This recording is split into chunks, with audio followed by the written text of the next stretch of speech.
Hello students, स्वागत है आपका अपने चैनल कॉमर्स गुरुजी पर। है ना। तो आज की वीडियो में जो हमारे यूपी बोर्ड के स्टूडेंट्स हैं उनका पेपर हुआ है अकाउंटेंसी का, तो मैं उसका सॉल्यूशन लेके आया हूं ताकि आप भी अपना चेक कर लीजिए। और आपसे रिक्वेस्ट रही, वीडियो को ज़्यादा से ज़्यादा लाइक करिएगा, शेयर कीजिएगा अपने फ्रेंड्स वगैरह में, ठीक है ना। चलिए स्टार्ट करते हैं। कुछ बेसिक एमसीक्यूज थे। पेपर का लेवल बहुत ही ईजी था, कह सकते हो कि रिसीप्ट एंड पेमेंट अकाउंट हमारा रियल अकाउंट की तरह होता है। इनकम एंड एक्सपेंडिचर अकाउंट कौन बनाता है? देखो भाई, ये तो ऑर्गेनाइजेशन है, ये नहीं बनाती। इसका आंसर नन ऑफ दीस है। रिवॉल्यूशन अकाउंट हमारा नॉर्मल नेचर का है। रिडक्शन इन लायबिलिटी हमारे लिए क्या है? एक तरीके से लॉस है। पार्टनरशिप एक्ट कब आया था? 1932 में आया था। शेयर होल्डर्स हमारी कंपनी के क्या होते हैं? ओनर्स होते हैं। इनमें से कौन सा करंट लायबिलिटी नहीं है? शेयर कैपिटल, ठीक है ना। उसमें बाद फीचर्स ऑफ अ कंपनी, ये सभी आते हैं। ऑल ऑफ दीज तो बेसिक ही एमसीक्यूज रहे हैं आपके, और उम्मीद है कि सही हो गया होगा। बात करी जाए आपका थ्योरी के क्वेश्चन के थे कि ऑब्जेक्टिव्स इनकम एंड एक्सपेंडिचर के, पार्टनरशिप डीड क्या होती है, ये तो आप कर ही आए होंगे। इसमें बताना क्या, आप अपने हिसाब से यूज करे आए होंगे इसको कि कैसे क्या करना है। न्यूमेरिकल पोर्शन की तरफ चलते हैं, वहां थोड़ा देखते हैं कि आपका क्या कैसे रहा है। जैसे कि ये आपका एक क्वेश्चन है एनपीओ का, ठीक है। अब एनपीओ में भी अगर बात करी जाए इनकम एंड एक्सपेंडिचर की, तो आपको ये एक सेकंड, तो आपको ये दे रखा है on the basis of following trial balance. अब आपको ट्रायल बैलेंस दे रखा है, आपको इनकम एंड एक्सपेंडिचर अकाउंट बनाना है और बैलेंस शीट बनानी है। अब बिल्डिंग हमारी एसेट्स है, इनकम एंड एक्सपेंडिचर में नहीं आएगा। फर्नीचर नहीं आएगा, लाइब्रेरी बुक्स नहीं आएगी, इन्वेस्टमेंट नहीं आएगा, सैलरी आएगा, स्टेशनरी आएगा, जनरल एक्सपेंसेस आएगा, स्पोर्ट्स एक्सपेंसेस आएगा। तो ये चारों कहाँ आएंगे? इनकम एंड एक्सपेंडिचर में, और ये डेबिट साइड में आएंगे क्योंकि ये हमारे लिए क्या है? खर्चा है। फिर ऐसी एंट्रेंस फीस हमें बार बार देनी पड़ती है, ट्यूशन फीस जो हमें रिसीव हुई है, ठीक है ना। इसमें से आपको वो खर्चे छाटने हैं जो आपके रिवेन्यू नेचर के, यानी कि बार बार आपको देना पड़ता है। सेल ऑफ ओल्ड फर्नीचर ये आएगा, गवर्नमेंट ग्रांट्स नहीं आएगा, मिसलेनियस रिसीप्ट कहाँ आएगी? फायदा है हमारे लिए। इसके करने के बाद कुछ एडजस्टमेंट दे रखी है, जैसे कि आउटस्टैंडिंग फीस किसी में भी से आप ऐड कर सकते हो। अगर नहीं समझ पा रहे हो तो एक्सपेंडिचर में हो जाएगा।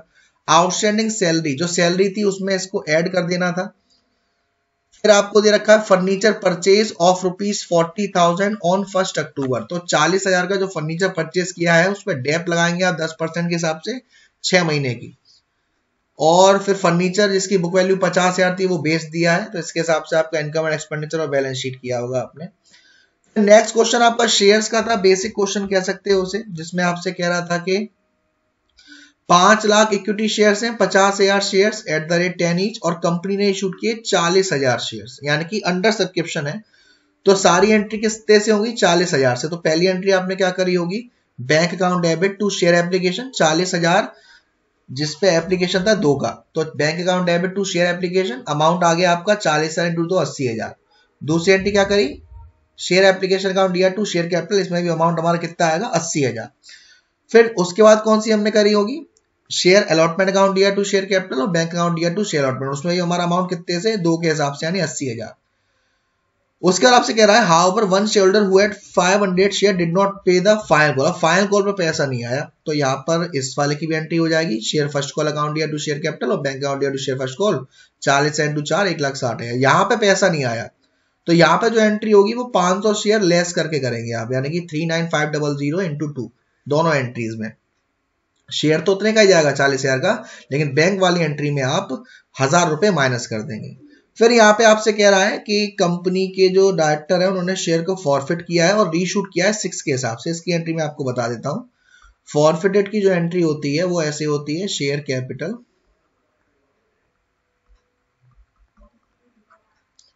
अकाउंट डीआर टू, पेमेंट किसका नहीं करा? फाइनल कॉल का नहीं करा,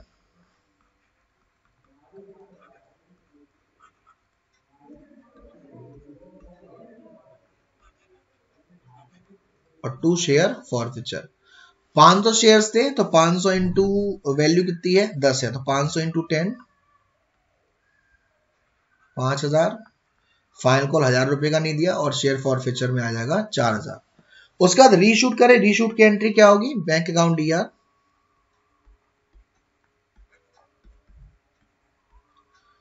डिस्काउंट पे करिए तो यहां शेयर फॉरफीचर भी आ जाएगा,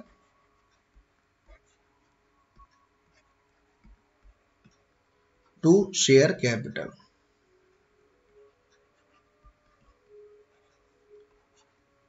इसमें अमाउंट कितना आएगा, 500 शेयर थे, 500 इंटू 10 के हिसाब से आना था, लेकिन 6 के हिसाब से आया है तो 2000 का हो गया ये डिस्काउंट। तो ये 4000 में से 2000 माइनस करके कैपिटल जब में डाल देंगे, शेयर कैपिटल अकाउंट DR, जो share forfeiture account DR to capital reserve. बहुत से बच्चों के थ्योरी वाला भी अच्छा आया था, थ्योरी वाले में भी आपने चॉइस में किया होगा, इस वाले में मोस्टली बच्चों ने चॉइस ही किया है, गुडविल वाला क्वेश्चन था।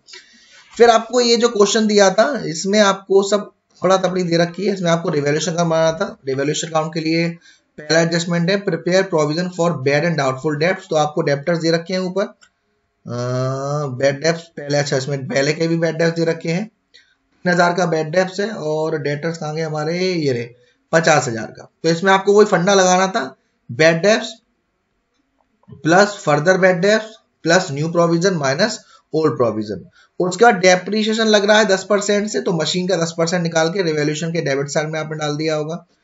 फिर वैल्यू ऑफ स्टॉक दे रखी है 75,000, पहले कितनी थी, स्टॉक की वैल्यू पहले थी 60,000, 15,000 से बढ़ गई तो रिवैल्यूएशन के कैश साइड में डाल दिया होगा।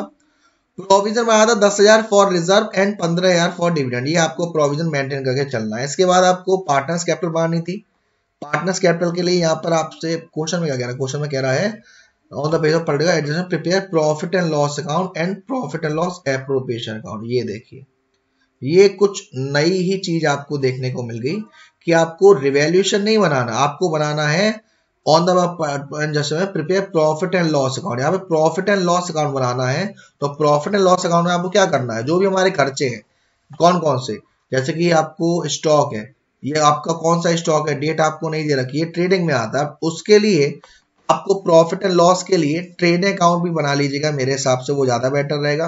प्रॉफिट एंड लॉस एप्रोप्रिएशन का फॉर्मेट जो फर्स्ट चैप्टर में आपने करा होगा, इंटरेस्ट ऑन कैपिटल आती है, पार्टनर्स की सैलरी आती है, वो प्रॉफिट के हिसाब से आपको यहां पर करना था।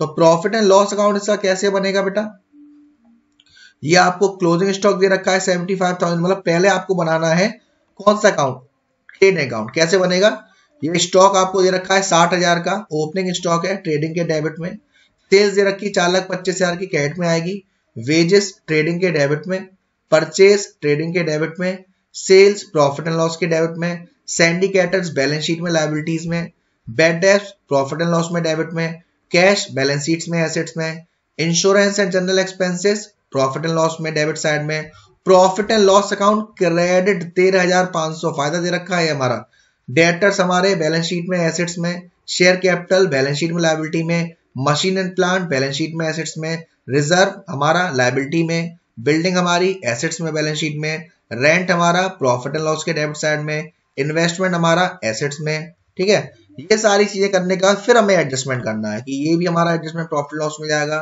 ये भी हमारा एडजस्टमेंट प्रॉफिट लॉस में जाएगा, ये क्लोजिंग स्टॉक है ट्रेडिंग में जाएगा क्रेडिट साइड में। ठीक है, ऐसे करना है, और काफी मतलब इजीली था, फिर भी आप बताइएगा कि क्वेश्चन में आप कैसे करके आए हैं। तो इतना टाइम कंज्यूमिंग पेपर भी नहीं था है ना। तो आप लोग कमेंट सेक्शन में बताइए कि आपका पेपर कैसा गया, कितने क्वेश्चन सही करके आए हो, किस किस का आंसर क्या है, या ऐसे कुछ आंसर हो जिन्हें आप जानना चाहते हो। वीडियो पसंद आई हो तो वीडियो को लाइक जरूर करेगा, शेयर जरूर करेगा। अब तक चैनल को सब्सक्राइब नहीं किया है तो सब्सक्राइब कर दीजिएगा। Thank you so much, love you all.